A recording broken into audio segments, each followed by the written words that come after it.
চাকরি প্রত্যাশী ভাই ও বোনেরা, সরকারি চাকরির আবেদনে প্রয়োজন হবে না আর কোনো ফি প্রয়োজন হবে না।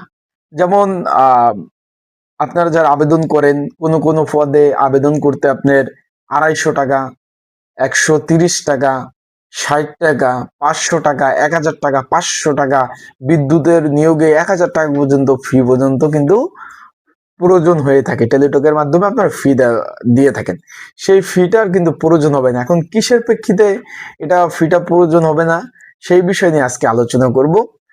কি জন্য আজকে ভিডিওটা শুরু থেকে শেষ পর্যন্ত দেখবেন, ইনশাল্লাহ বিস্তারিত বিষয় আপনারা কিন্তু জানতে পারবেন। এখন এইখানে কিন্তু সকলে অবগত আছেন যে জামাত ইসলাম সকলে চিনেন যে বাংলাদেশ জামাত ইসলাম 4 ফেব্রুয়ারি তারা কিন্তু ইশতেহার ঘোষণা করছে। এখানে কিন্তু তারা বলছে যে ইশতেহারের মধ্যে তারা মোট 90 পৃষ্ঠার 41টি ইশতেহার ঘোষণা করছে। এর মধ্যে তাদের ইশতেহারের মধ্যে মূল্যবান বক্তব্য ছিল যে সরকারি চাকরিতে যারা আবেদন করবে তাদের আর কোনো ফি দিতে হবে না, তারা যদি সরকার গঠন করে। বিষয়টা বুঝছেন? আর কি কি বলছে তার আগে বলে দেয়, আপনারা যারা আমার ইউটিউব চ্যানেলে নতুন তারা অবশ্যই আমার ইউটিউব চ্যানেলটা সাবস্ক্রাইব করে রাখবেন, লাইক বাটনটা ক্লিক করে রাখবেন। আর আপনাদের যে কোনো মন্তব্য অবশ্যই কিন্তু আপনারা মন্তব্যগুলা প্রকাশ করতে পারেন।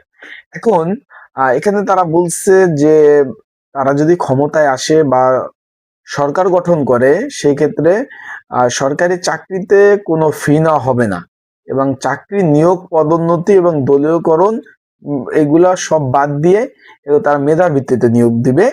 আরেকটা বিষয় হলো, তারা আরেকটা কথা বলছে এখানে, যে যেটা বলে যে নিয়োগ জট, একটা নিয়োগ বিজ্ঞপ্তি প্রকাশ করলে অনেক সময় লেগে যায়, সেক্ষেত্রে অনেক সময় 2 বছর 3 বছর এরকম না, তারা একটা কমিটি গঠন করে দেবে যে এই নিয়োগটা দিয়েছে, এই নিয়োগটা যেন কমিটি একটা, এই যে নিয়োগটা দিয়েছে এই নিয়োগটা যেন 1 বছরের মধ্যে সম্পূর্ণ করতে পারে। এই সব বিষয় তারা কিন্তু তাদের ইশতেহারের মধ্যে বলছে। এবং বিসিএস সহ সরকারি নিয়োগ পরীক্ষায় দীর্ঘ যেন সময় কম লাগে, সেই ক্ষেত্রে তারা এই দিক থেকে আলোচনা করছে। এবং চাকরি, এখানে সরকারি চাকরির বিনামূল্যে আবেদন, মেধার ভিত্তিতে সব ধরনের নিয়োগ।